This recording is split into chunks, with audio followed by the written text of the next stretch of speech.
उसके बाद मसला ये है कि पिछली दौरे हुकूमत में हम लोगों ने एक स्ट्राइक की थी, उसके अगेंस्ट उन्होंने थोड़े से हमारे पैसे बढ़ाए और वादा किया कि 6% जून 1 जून से आपका लागू कर देंगे हम, या 30 जून तक आपका कमीशन जो है ना 6% कर देंगे।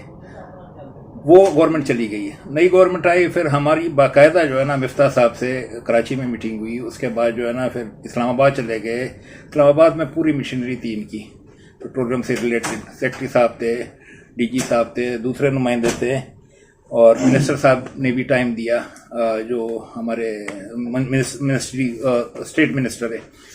उन्होंने फिर बाकायदा एडमिट किया कि ठीक है जी, मैं इसको ईसीसी में ले जाता हूँ और मैं पॉजिटिव ही जवाब दूंगा। फिर उसके बाद बिल्कुल खामोशी छा गई।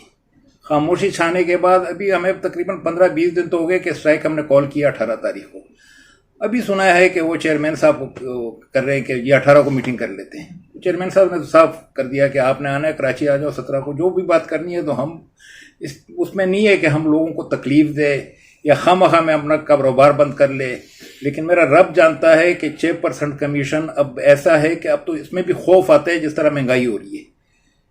पिछली दफा जब 6% मांग रहे थे तो इतनी महंगाई नहीं थी। 3-4 महीने में जो महंगाई हुई है या जो अभी होने वाली है, जो बिजली की कीमतें बढ़ रही है, तो मुझे नहीं समझ आ रहा है। हालांकि मेरी टॉप सेलिंग साइड है, उसमें मेरी पीएसओ में भी है, हालांकि शेल में भी है, टोटल में भी है, अटक में भी है, सिंध में है मेरा असल में बेस पूरा बुरा के नाम से मैं काम करता हूँ।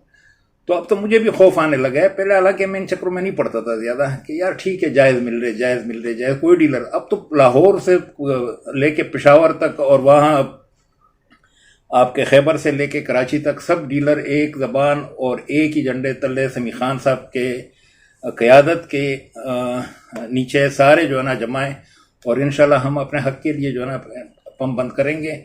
और जब तक ये पॉजिटिव जवाब नहीं देंगे, हमारे पंप बंद ही रहेंगे।